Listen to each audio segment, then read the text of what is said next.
하나님 말씀 시편 15편 1절로 5절 말씀,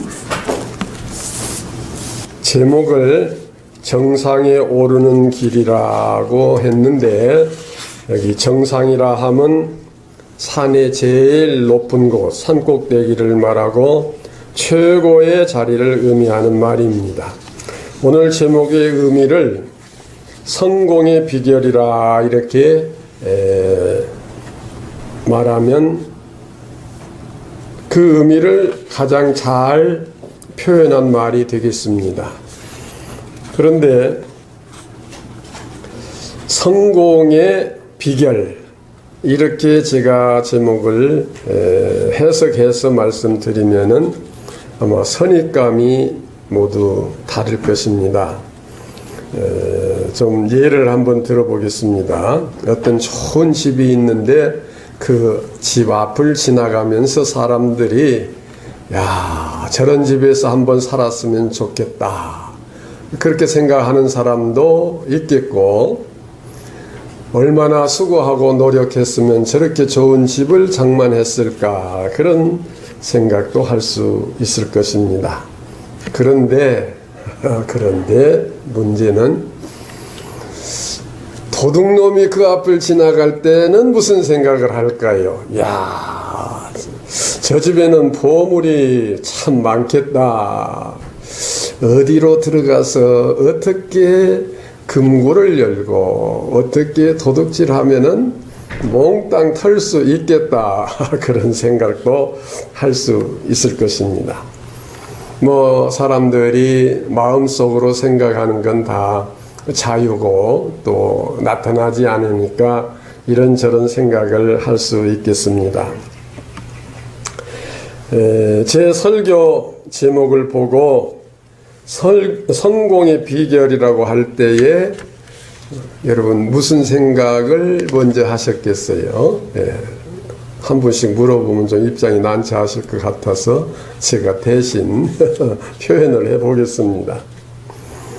이제 여기서 그런다는 게 아니고 다른 데서 이렇게 표현한다면은 많은 사람들이 복 받는 비결을 오늘 말씀하시려는가 보다.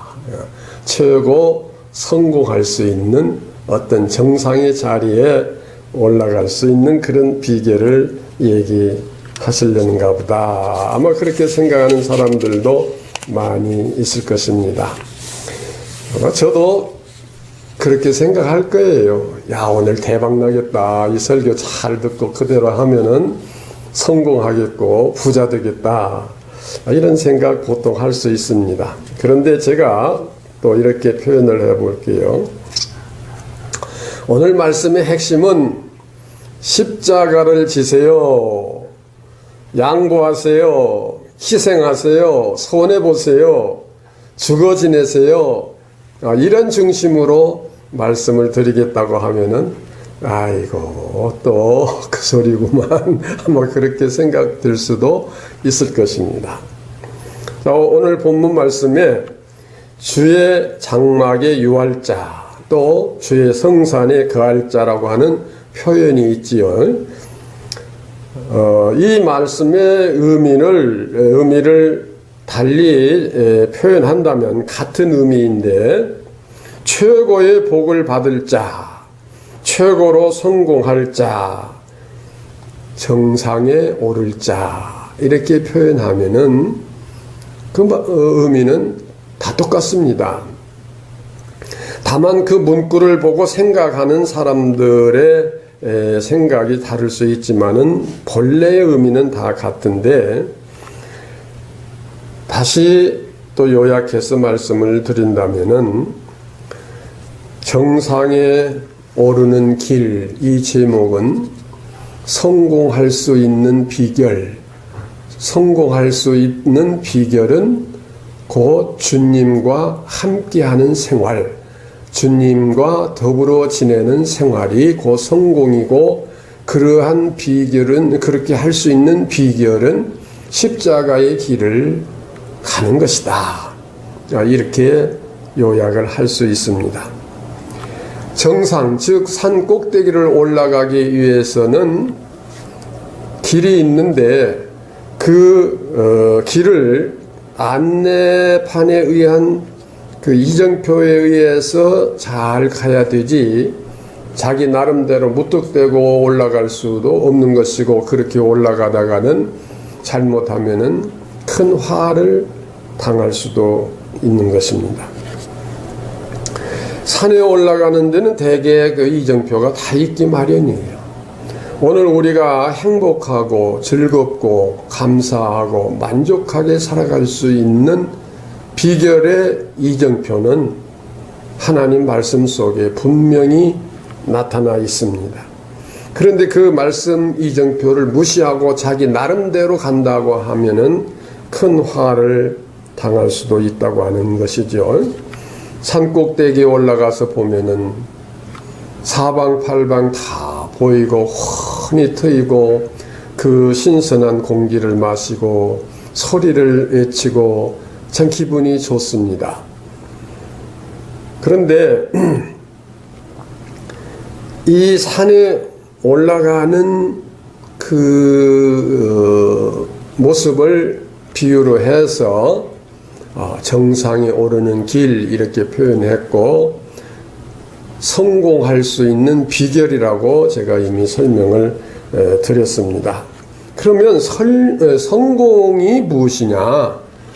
성공이 무엇인지 모르는 사람들은 없을 것입니다. 그런데 그것을 다 규합해서 한마디로 표현한다면 성공이라는 것은 만족한 것이 성공이다, 그렇게 표현할 수도 있겠죠. 어떤 관직을 목표로 하고 노력하는 사람은 내가 도지사에 당선이 됐으니까 이것이면 만족하다. 그러면 도지사가 된 것이 성공일 수 있습니다. 어떤 사람은 면장이 될 수도 있습니다. 그런데 도지사가 목표인데 면장이 된 사람은 그 만족하지 못하고 또 그 자기 욕망을 채우기 위해서 더 노력을 할 것입니다. 그러나 도지사가 됐든 면장이 됐든 아니면 노동자가 됐든 어떤 사람이 됐든 만족하고 기쁨을 누릴 수 있고 욕심 부리지 않고 살 수 있다면은 그것이 성공이다, 이렇게 표현을 해보고 싶습니다.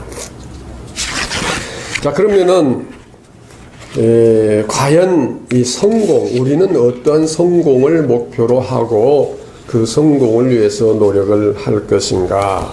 다시 우리 본문의 말씀을 한번 살펴보면은, 주님과 함께 하는 자가 성공이라고 볼 수 있는데, 주님과 함께 할 수 있는 자의 모습을 본문에서 찾아볼 수 있죠. 정직하게 행하며 공의를 일삼으며 그 마음에 진실을 말하며 그 혀로 참소치 아니하고 그 벗에게 행악지 아니하며 그 이웃을 회방치 아니하며 그 눈은 망령된 자를 멸시하며 여호와를 두려워하는 자를 존대하며 그 마음에 서운한 것은 해로울지라도 변치 아니하며 별리로 대금치 아니하며 뇌물을 받고 무죄한 자를 해치 아니하는 자라고 이렇게 표현하고 있습니다. 자, 이 말씀을 한마디로 간단히 요약하면은 십자가의 길이라, 이렇게 말할 수 있습니다. 십자가의 길 하면 십자가 사형틀, 그래서 힘들고 어렵고 고통당하고 맨날 어려운 일들로 고생만 하는 그것이 십자가의 길이라, 이러한 생각을 할 수도 있습니다. 그러나 방금 읽어드린 그 말씀이 그 바로 십자가의 길이요. 달리 표현하면은 첫 마디 한마디만 다시 보아도 정직하게 행하며 공의를 일삼으며 진실을 말하며, 이게 다 십자가의 길입니다. 그런데 말은 우리가 좋은 말을 얼마든지 할 수 있으나 그 말을 실천하는 데는 너무 좀 빈약하지 않냐 이런 면에서 생각을 해봅니다.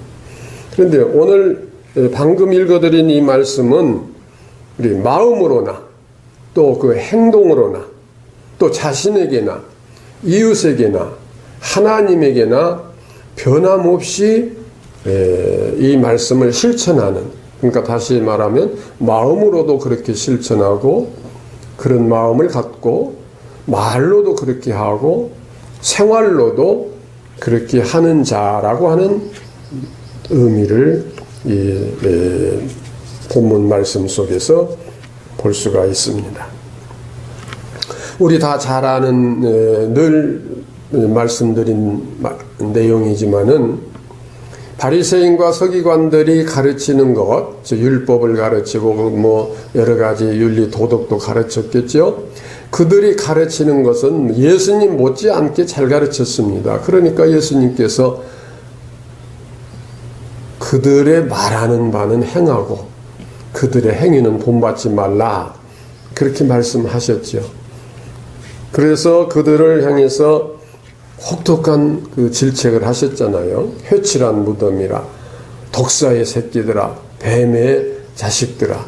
그 얼마나 독한 말씀이에요. 그들이 가르치는 것은 이렇게 표현하면 좀 어떨는지 몰라도 예수님도 탐복할 정도로 탐복하실 정도로 잘 가르쳤다는 표현이 될 수가 있습니다. 그런데 그들의 생활은 아주 혹독한 질책을 받는 독사의 자식들 같은 그런 생활이라고 하는 것입니다. 그래서 제가 오늘 말씀에 강조하고 싶은 핵심은 성공하는 비결을 모르는 사람은 없어요. 세상적으로 말해도 열심히 공부 잘하고 학교 잘 다니고 또 어른들 말씀 잘 듣고 뭐 이렇게 하고 저렇게 하고 하면은 다 성공할 수 있다. 그럼 얼마나 간단하고 확실한 말씀입니까? 중요한 건 그렇게 할 수 있느냐 없느냐가 중요한 것입니다. 주님이 말씀하신 대로 그러므로 무엇이든지 저희의 말하는 바는 행하고 지키되 저희의 하는 행위는 본받지 말라. 이게 참 오늘 우리 자신을 향해서 주시는 말씀이에요. 제가 이 말씀을 준비하면서 내가 지난날 수십 년간 설교하면서 잘못된 설교 한 적이 없는 것 같아요. 다시 말하면 여러분 성경에 도둑질 하지 말라고 했는데 시대에 따라서는 도둑질 해야 됩니다. 도둑질 잘합시다. 이런 설교 안 한 것 같아요. 한 적이 없는 것 같아요. 다시 말하면은 죄를 짓자, 나쁜 짓 하자, 성경 말씀대로 살지 말고 수단 방법 가리지 말고 지혜를 잘 발휘해서 그렇게 살자, 그런 설교를 한 적이 없는 것 같습니다. 그런 적 없죠? 그런데 삶을 돌아보면은 말과는 너무 딴판의 삶을 살았다고 하는 것입니다. 자, 오늘날 이 사회를 말하고 한마디로 다 공통적인 말을 하지요. 위기다. 위기다.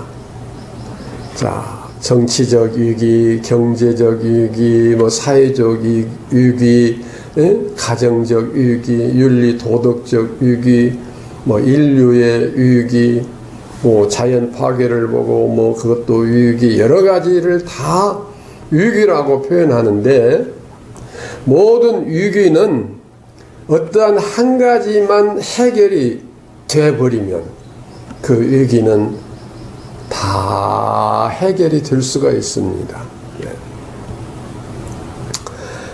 그 하나가 앞에서 탁 넘어지면은 그 다음에 연속으로 쭉 다 넘어지는 거 있죠? 그걸 뭐라고 하지요? 도미노. 도미노? 네. 도미노. 네. 그런데 그걸 달리 생각하면은 뭐 한 가지만 해결되면은 그것에 의해서 저절로 쫙 다 해결이 될 수가 있어요. 근데 우리 생활 속에 여러 가지 위기가 많이 있는데 뭐만 해결되면은요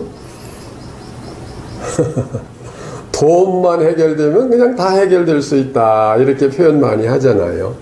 그런데 사회적, 정치적, 경제적 모든 이런 위기가 어떻게 해서 해결될 수 있느냐.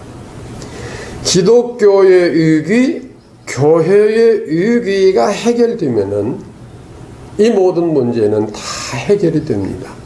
그걸 달리 표현하면 이 모든 위기의 근원은 어디냐? 기독교고 교회라 이렇게 말할 수 있습니다. 그걸 조금 부연 설명을 하면은 오늘날 설교 말씀이 얼마나 많이 있습니까? 인터넷에 들어가서 보거나 방송을 보거나 기독교 교통 방송을 보거나 그 설교들이 얼마나 많아요. 다 좋은 말씀이에요. 자기 일평생 그냥 다른 일 안 하고 출근도 뭣도 안 하고 설교만 한 번씩 들으려고 해도 다 못 들을 정도로 인터넷에 가득합니다. 예. 한 설교도 나쁜 설교가 없어요. 다 좋은 설교예요. 그런데요, 잘 이해하십시오. 초등학생들이 국회에 견학을 갔는데 그 국회를 딱 보고서 학생들이 선생님께 선생님 여기가 싸우는데요? 그렇게 물었다고 하지요. 그런데 더 심각한 것은 청소년들이 길거리에서 막 치고 패고 싸우니까 어른들이 지나가면서 야 이놈들아 싸우려면 교회 가서 싸워.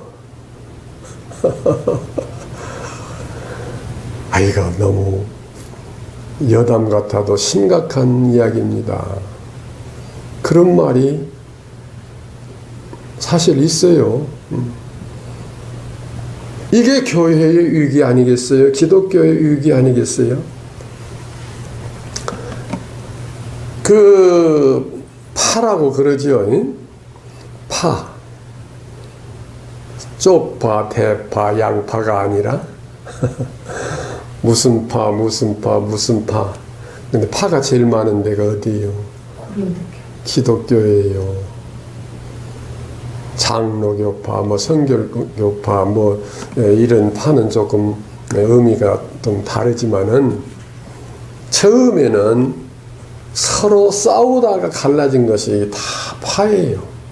그러면 파가 제일 많은 데가 기독교라고 한다면은 싸움을 제일 많이 한 곳이 기독교다. 이게 지금 얼굴에 침뱉기나 마찬가지지만 어떤 질병을 진찰할 때 원인을 분명하게 알아야 돼요. 어디에서 어떤 상황에서 이 병이 왔는가? 이 병은 어떠한 병인가? 어떻게 해야 고칠 수 있는가?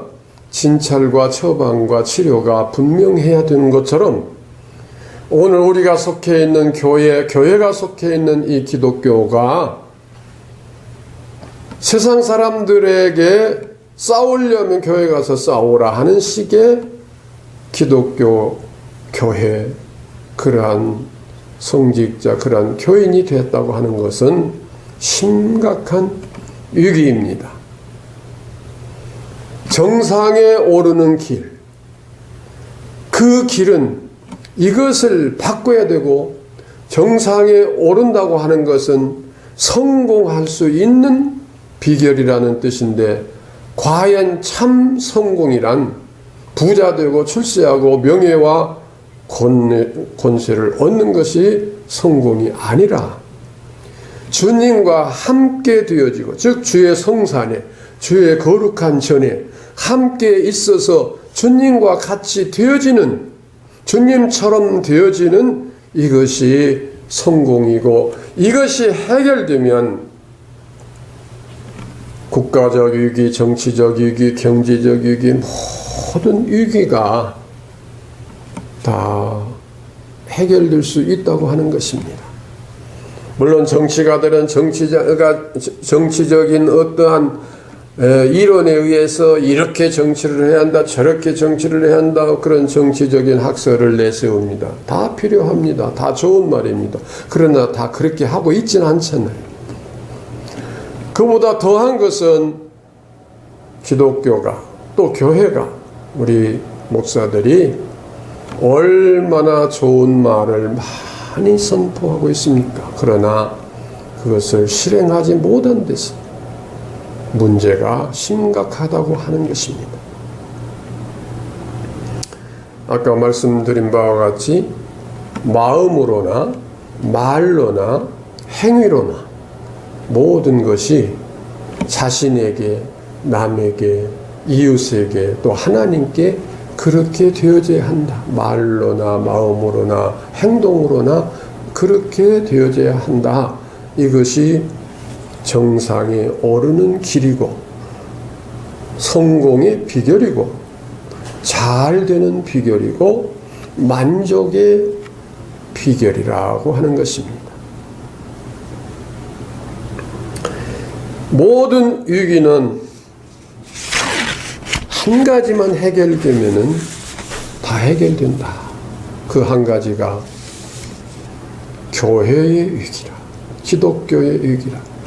교회와 기독교 우리 모두를 합쳐서 한 가지 위기. 그 위기는 무엇이냐? 말과 행실이 일치하지 못하다는 위기입니다. 조직적인 논리에 의해서 이러한 파, 저러한 파, 이러한 부분, 이러한 부서, 저러한 부서, 이게 있을 수 있어요. 그건 좋은 면에서 있을 수가 있으나 본래 하나 되지 못해서 말과 행실이 일치하지 못해서 서로 싸우고 분쟁에 의한 분리, 그러한 분파, 그러한 교단, 그러한 부서가 됐다고 하면은 이것은 심각한 위기고 모든 위기의 근본을 만들어낸 위기라 이렇게 표현을 할 수 있겠습니다. 제가 여러 번 자주 얘기하지만은 기독교의 선이 길거리에서 사탕 나눠주는 치과 의사의 선이 돼서는 안 돼요. 그 말은 달리 표현하면은 우리가 막 기도하고 열심히 예배드리고 찬송하고 하나님을 잘 믿고 뭐 믿음이 좋다고 하는 것이 남이야 어떻게 되든 말든 나 하나 잘 되기 위해서 나 하나 지옥 가지 않고 천국 가기 위해서 열심히 믿어야 되고 뭐 이러한 선을 행해야 된다고 한다면은 애들이야 뭐 이빨이 썩어서 빠지든 말든 하여튼 간에 내 병원에 와서 치료비 많이 내가 벌 수 있으면은 그만이지 하는 격이에요. 이거 뭐 실제는 아니고 어떤 만화에서 그런 표현을 했던 것을 제가 너무 기억에 생생하게 남아서 자주 표현을 합니다. 혹 치과 의사님들이 이 설교를 듣는다면은 아니 치과 의사를 그렇게밖에 안 보느냐 시비를 걸지 모르지만 제가 해명을 분명히 합니다. 어떠한 만화에서 그냥 그런 표현이 있어서 한 거라고. 그러나 우리에게 진리를 가르쳐주는 말씀입니다. 내가 예수 잘 믿고 기도 열심히 하고 헌금 많이 드리고 뭐 열심히 신앙생활 하는 것이 나 하나 잘 되기 위해서라고 한다면 그것은 진리가 아니고 선이 아니고 오늘 읽은 말씀에 정반대되는 그런 말씀입니다.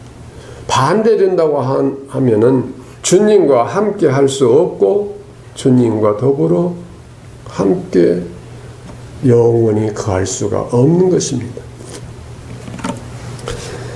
어떤 분이 제게 이런 질문을 하더라고요.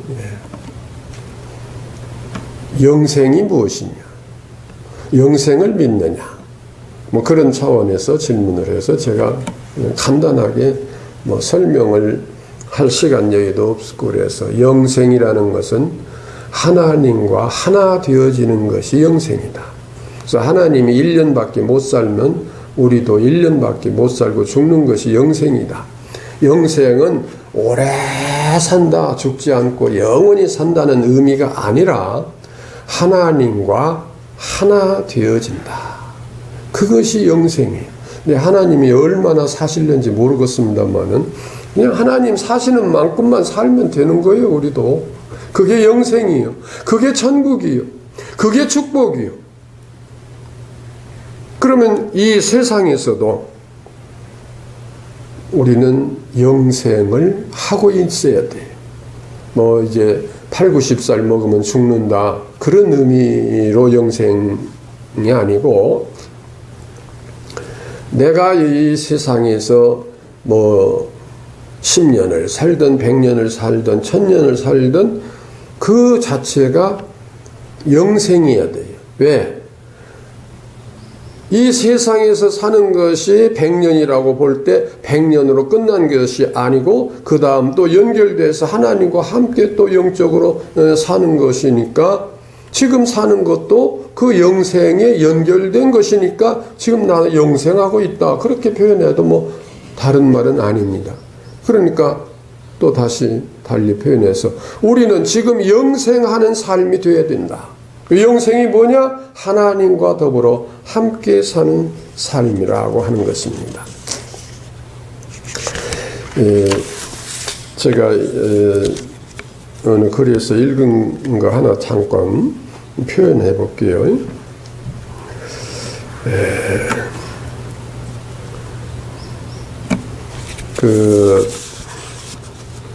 조선시대 어느 참판댁 어린 소년은 노비 신분으로 주인집 도련님이 공부하는 동안 몰래 문 밖에서 도둑 공부를 하는 등 공부에 대단한 열의를 보였습니다. 이에 그 소년의 재능을 눈치챈 주인은 그의 노비 문서를 불태우고 그를 가난한 양반집의 양자로 가도록 주선해 주었습니다. 그 소년이 반석평입니다.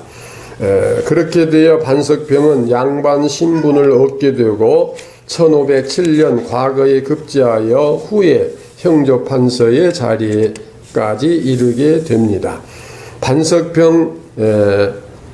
반석평이 형조판서 시절인 그 어느 날 길을 가다가 자신의 노비 문서를 불태운 옛 주인의 아들을 보게 되었는데 그 집안이 몰락하여 옛 주인의 아들인 이호성은 가난하게 살고 있었습니다. 그럼에도 형조판서인 반석평이 그를 보자마자 가마를 세우고 바로 내려와 옛날 도련님인 그에게 큰절로 예를 다합니다. 그 후 반석평은 임금님께 자신의 그동안 사정을 모두 밝히고 노비를 양반으로 만들어준 은공을 갚게 해달라면서 자신을 벌하시고 이호성에게 벼슬을 내려줄 것을 간청하였습니다. 이에 중종은 자기의 희생을 각오하고 옛 주인집 도련님을 챙기는 형조판서 반석평을 기특하게 여겨 그의 과거를 문제 삼지 않고 그가 보온을 할 수 있도록 이호성에게 벼슬을 내립니다. 그 옛날에 자기 노비의 재능을 알고 그의 출세길을 열어준 양반과 그로 인해 출세한 그 노비가 자신의 몰락을 각오하고 몰락한 옛 주인의 가문을 일으켜 세워주었다는 아름다운 이야기입니다. 참고로 전 유엔 사무총장인 반기문이 그 반석평의 16대 손이라고 합니다. 자, 많이 들으셨을 것이고 읽으셨을 거예요. 하도 인터넷에 많이 돌고 있는 내용이니까 알고 있으시겠지만 오늘 설교 말씀과 제가 연관시켜서 다시 한번 소개를 했습니다. 오늘 믿음이 우리가 선을 행할 때 누구에게 그 선을 행할 때 그 선이 자기 출세를 위한 자기 만족을 위한 자기 어떤 부를 위한 선이라면은 그건 진리가 아니에요. 잘못된 거예요. 그런데 기독교가 그런 식의 신앙관을 갖고 있기 때문에 위기에 봉착하고 있다고 하는 것입니다. 자, 제가 이렇게 이제 한번 또 표현을 해보겠습니다.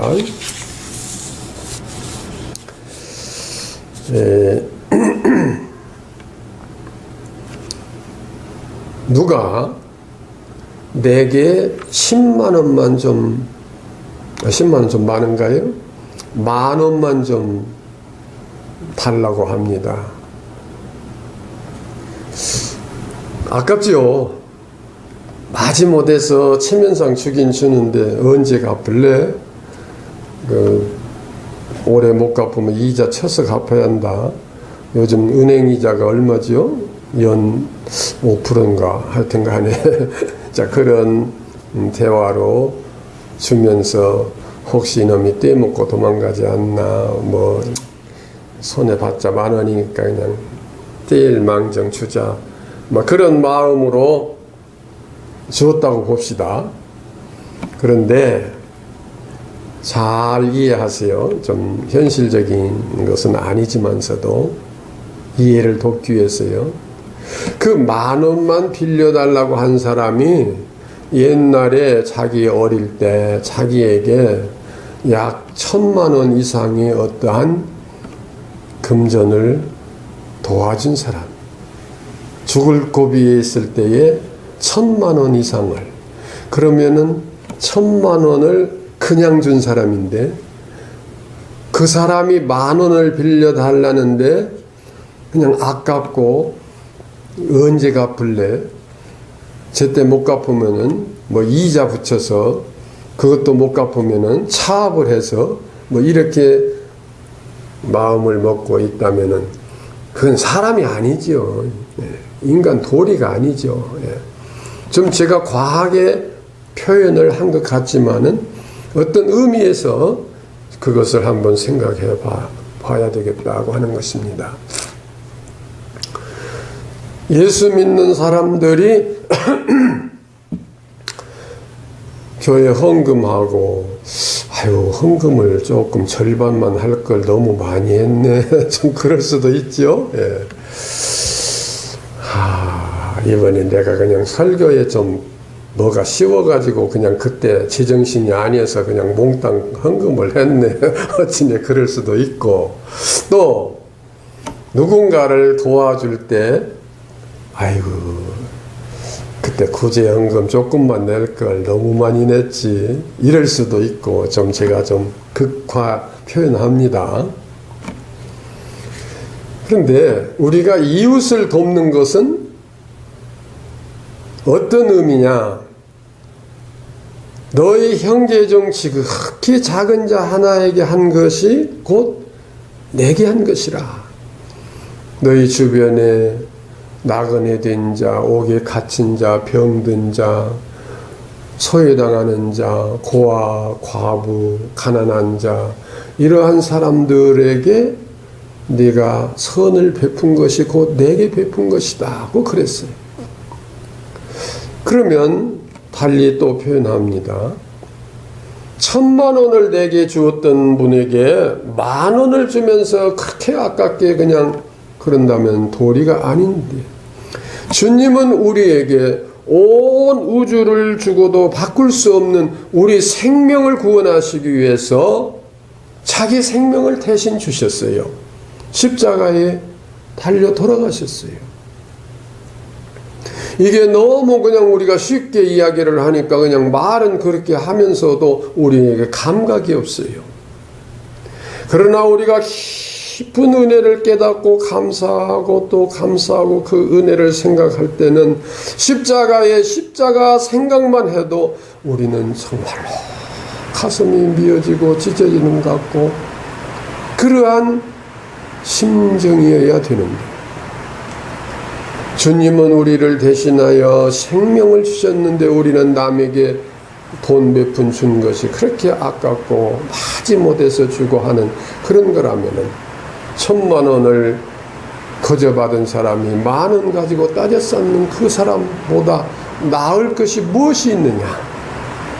자, 이 말씀을 드리는 취지는 뭐냐면은,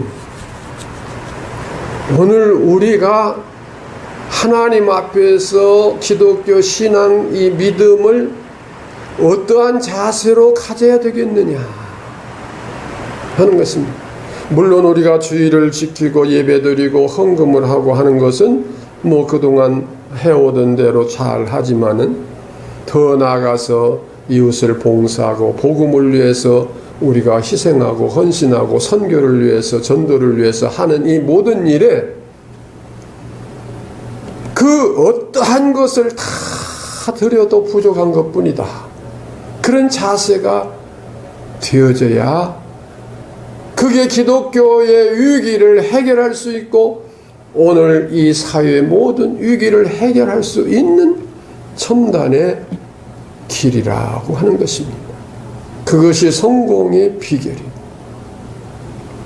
우리나라에 전쟁이 일어나서 죽으면은 사람들이 많이 죽게 되면 그 속에 나도 죽는 거예요. 다시 말하면 전쟁이 일어나지 아니하면 내게도 성공이 되는 거예요. 내가 하나님 앞에 바로 서서 위기가 바로 해결되어진다면은 나라도 평화가 이루어지고 이 사회도 평화가 이루어지는데, 내가 교회가 기독교가 하나님 앞에 바로 서지 못함으로 인해서 이 모든 사회에 국가에 위기가 오고 있다고 하는 사실을 우리는 깨달아야 할 것입니다. 잘 아시고 여러 번 소개했던 말씀이지만 성경 말씀 한 곳을 더 소개합니다. 제자들이 예수님께 와서 선생님 우리에게 믿음을 더하소서 이렇게 요청을 합니다. 그런데 제가 생각기는 제자들이 왜 예수님께 믿음을 요청했을까요? 제자들끼리 아마 그랬을 거예요. 야, 우리 선생님 참 대단하신 분이야. 기도 한 번 하면 죽었던 자도 살아나고 말이야, 병자도 고침을 받고 어떻게 하니까 그냥 보리떡 5개와 물고기 2마리 가지고 막 몇천 명을 먹이고 몇만 명이 먹을 수 있는 또 광주리 부스러기로 채울 수 있고, 어떻게 그렇게 하실 수 있을까? 결론은 믿음이야, 믿음. 믿음이 있으니까 그렇게 하실 수 있는 거야. 자, 우리도 좀 그렇게 해보자. 어떤 목적에서 그렇게 믿음을 달라고 했을까요? 나도, 우리도 좀 높아지고 많은 기적을 행하고 그러면 수입도 많아질 거 아니에요, 속된 표현으로. 그래서 예수님께 나가서 겸손한 자세로 말했겠지요. 선생님, 믿음을 더하여 주세요. 이렇게 표현했다고 가정해 보십시다. 그럴 때에 예수님께서 뭐라고 말씀하셨어요? 제가 부연 설명 안 하고 있는 그 말씀 그대로 성경 누가복음의 말씀 읽어드릴게요. 사도들이 주께 여짜오되 우리에게 믿음을 더하소서 하니 주께서 가라사대 너희에게 겨자씨 하나일 만한 믿음이 있었다면 이 뽕나무더러 뿌리가 뽑혀 바다에 심기오라 하였을 것이요 그것이 너희에게 순종하였으리라. 너희 중에 네게 밭을 갈거나 양을 치거나 하는 종이 있어 밭에서 돌아오면은 저더러 곧 와 앉아서 먹으라 할 자가 있느냐? 도리어 저더러 내 먹을 것을 예비하고 띠를 띠고 나의 먹고 마시는 동안에 수종 들고 너는 그 후에 먹고 마시라 하지 않겠느냐? 명한 대로 하였다고 종에게 살해하겠느냐? 이와 같이 너희도 명령 받은 것을 다 행한 후에 이르기를 우리는 무익한 종이라 우리의 하여야 할 일을 한 것뿐이라 할지니라. 설명이 필요 없지요. 배와 금을 버리고 가족을 버리고 식구들 버리고 예수님을 따라 나선 대단한 믿음 같지만은 너희에게 겨자씨 하나일 만한 믿음만 있었다면, 주님은 그렇게 표현을 했습니다. 그러니까 겨자씨 하나일 만한 믿음도 없다고 하는 말씀. 오늘 우리가 믿음이 대단한 것 같아도 주님이 보실 때는 똑같은 말씀을 하시지 않겠어요? 그래서 참 믿음이 뭐냐? 이것이 참 믿음이다. 평일토록 밖에서 양을 치고 또 밭을 갈고 농사일하고 그렇게 피곤한 몸을 이끌고 저녁 때 들어왔는데 수고했다는 말 한마디도 못 듣고 상을 차려서 주인을 대접하고 주인이 식사하는 동안에 옆에 서서 수종 들다가 다 먹고 나면 그 상을 치우면서 찌꺼기 조금 먹으면서 내가 이렇게 수고했다고 상을 받겠느냐, 나는 무익한 종이라 내가 해야 할 것을 한 것뿐이라, 그 자세를 갖고 그렇게 하는 사람이 이게 믿음이다. 그게 믿음의 사람이다 하고 주님이 가르치신 말씀이에요. 우리는 이 말씀을 많이 읽고 선포하고 남에게 전하지만서도 우리는 이 자세가 못 되고 있다고 하는 거예요. 조금만 남이 나를 무시하거나 나를 알아주지 않으면 내 마음의 섭섭함이 이루 말할 수가 없고 그냥 난리가 나요. 이게 위기, 이게 기독교 위기. 그런 것을 해결할 수 있고 주님이 말씀하신 그 믿음이 오늘 우리의 믿음이 되고 주님과 더불어 하나 되어질 때 주의 거룩한 산에 오른 자고 주님의 거룩한 전에 머무는 자가 되는 것입니다. 그것이 성공이고 그것이 축복이고 그것이 기쁨이고 감사이고 그 생활이 우리에게 영생이고 천국이 되는 것입니다.